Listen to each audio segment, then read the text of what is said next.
There is a creature that exists in perfect terror of its own reflection. This creature is not the vampire of folklore, but rather something far more real and present. It is you. It is me. It is every human being who has ever lived.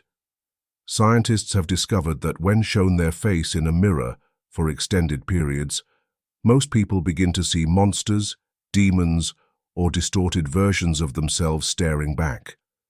The phenomenon is called the strange face in the mirror illusion, and it reveals a truth more unsettling than any horror film. We are so uncomfortable with ourselves that even our image becomes unbearable. You wake each morning and immediately reach for your phone. Before your feet touch the floor, before you've taken a conscious breath, you're already fleeing. The endless scroll begins. A frantic dance away from the silence that might contain something you don't want to hear. The voice that might ask uncomfortable questions. The feeling that might demand uncomfortable answers. But what are you running from exactly? The alarm clock screams. Coffee brewing, news blaring, music pumping, notifications pinging. A symphony of distraction orchestrated by a mind desperate to avoid the one thing it fears most. Itself. You fill every moment with noise because silence feels like death. You fill every space with people because solitude feels like abandonment. You fill every thought with plans and worries and dreams because presence feels like drowning. Consider the architecture of your life. How carefully you've constructed it to avoid ever being truly alone with who you are.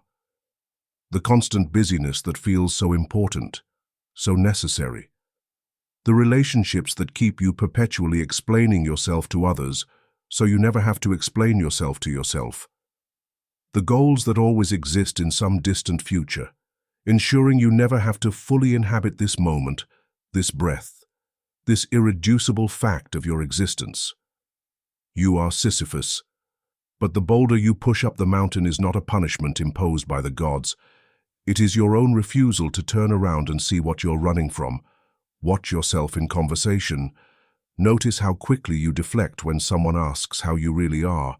Notice how swiftly you change the subject when it veers toward anything that might require genuine vulnerability. Notice how you've become an expert at talking about everything except the things that matter most. You've developed a sophisticated early warning system that detects any approaching encounter with truth and immediately deploys countermeasures. Humor, intellectualization, busy work, sudden urgency about something utterly trivial. The modern world has become a massive infrastructure of avoidance. Every technology, every convenience, and every form of entertainment serves a dual purpose. Its stated function and its hidden function as an escape route from yourself. Social media promises connection, but delivers performance. News promises knowledge, but delivers anxiety. Shopping promises fulfillment, but provides a temporary distraction from the emptiness that remains perpetually unfilled. You are not scrolling through your phone. You are scrolling away from your soul. But here is where the story takes its turn, where the ancient wisdom reveals what psychology has only recently begun to understand. Carl Jung spoke of the shadow, not as some mystical concept, but as the most practical truth you will ever encounter. The shadow is everything you cannot bear to acknowledge about yourself. Every trait you despise in others, every weakness you refuse to admit, every impulse you've banished from consciousness. This is your shadow, and it follows you everywhere you go. The cruel colleague who triggers your rage. Look closer. The selfish friend who disappoints you repeatedly. Look deeper. The political figure whose very existence seems to offend your soul. Look in the mirror. What you hate most in them is what you fear most in yourself. What you judge most harshly in the world is what you cannot forgive within your own heart. And if this recognition is making you squirm, if you're feeling that uncomfortable truth settling in your chest, good. That's your shadow calling. If you're ready to answer that call instead of hanging up, hit subscribe. Because the only thing worse than facing yourself is spending a lifetime running from who you really are. This is why you're running. Not from external circumstances, not from other people, not from the challenges life presents. You're running from the parts of yourself you've deemed unacceptable, unlovable, impossible to integrate.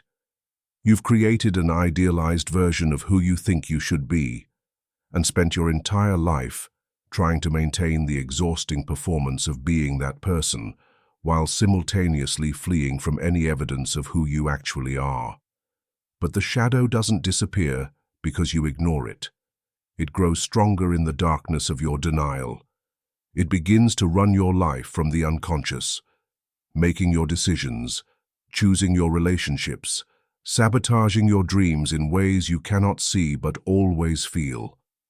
The parts of yourself you refuse to acknowledge become the parts that control you most completely. Every addiction is a conversation with your shadow. Every compulsion is your disowned self trying to get your attention. Every pattern you repeat, despite knowing better, is your unconscious attempting to heal the split you've created between who you are and who you think you should be. The Stoics understood something that modern psychology is only now rediscovering. The obstacle is the way. What you're running from is exactly what you need to run toward. The very thing that terrifies you about yourself contains the key to your liberation. Not because darkness is light, but because wholeness requires acknowledging the whole. Marcus Aurelius wrote in his private journals, never intended for anyone else to read, about his own struggles with anger, vanity, and impatience. He didn't write these words to punish himself, but to know himself. He understood that transformation begins with radical honesty about what is, not what should be. Nietzsche proclaimed that one must have chaos within to give birth to a dancing star. But we've misunderstood chaos. It's not destruction for its own sake. It's the willingness to let fall apart the false structures we've built, to avoid meeting ourselves honestly. It's the courage to stop performing and start being. The journey inward is not about becoming someone else. It's about stopping the exhausting pretense of being someone else. It's about integrating the disowned aspects of yourself, not because they're good or bad, but because they're yours. It's about discovering that the monster in the mirror is not a monster at all. It's simply the face you make when you're afraid of your power.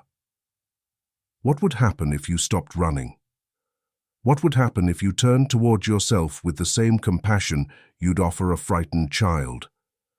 What would happen if you acknowledged that every human being contains multitudes, light and shadow, strength and weakness, wisdom and foolishness, and that wholeness has never been about perfection, but about integration?